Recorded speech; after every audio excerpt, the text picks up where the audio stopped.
most people measure you by your success, and they don't measure you at what happened before your success. What it took, the mindset of you being such a dominant junior athlete, and then coming into the professional ranks and not being so dominant. Yeah. What was that like for you? Well, my junior days, I think they were fun because for me, I was just young and good. I was really talented when I was young. So for me, my junior days were easy. It was fun. It was transitioning now from being a junior to a senior to start being professional. That was hard for me because when you're used to just winning everything, it's like whatever. So when I came onto the scene, I was like, yeah, I'm going to win everything. I felt like it was just be as easy because I was beating all the seniors in Jamaica when I was 16, 17. I beat Chris Williams, all these older guys that used to compete before me. Mm-hmm. Nobody could beat me. I win every trials I've been to when I went to the seniors. But when I got into the circuit, it was different.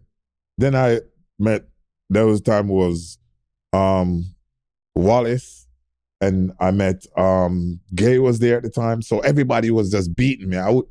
I'll come fourth, fifth. And I was like, I went to my coach. I was like, what's happening? And he goes, listen, everybody on this circuit has talent.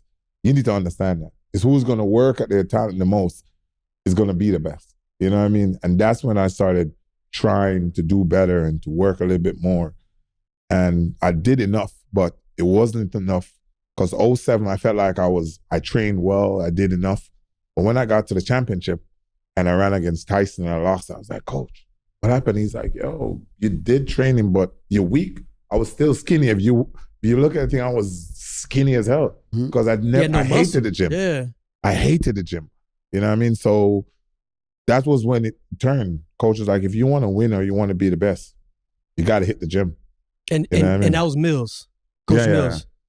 Yeah. When was the moment that you bought into Mills' philosophy when you was like, I'm all in? That year, man. I'm telling you, that year, yeah. I remember when we started in 2005, we started together, and he said to me, we have a 3-year plan because I was still getting injured because of my scoliosis and back. We couldn't figure it out. So he's like, yo, we have a 3-year plan. We're going to work towards the Olympics.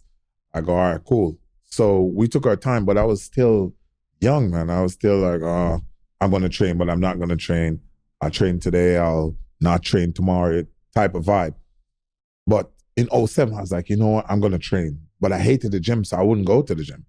But I would train, but I was weak. So when he sat me down after the season, like, yo, if you really want to win, you have to go to the gym. You have to do the rollouts for your hamstring. You have to do your back exercise. You have to do your core. Everything has to be on point. For me, 2008, I was the fittest I've ever been my entire life, bro. I always tell people, 2008, that was my Usain is best, the best. That was my best year. Well, damn, you even was after that.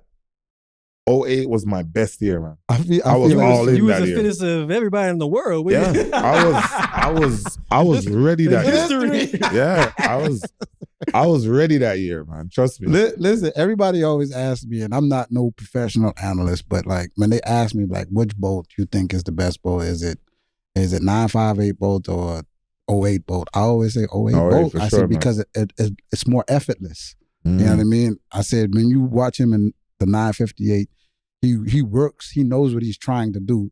I said he broke the world record, like breaking the world record, not even wanting to, just showing that he's a competitor and competing at a high level. So I always tell people that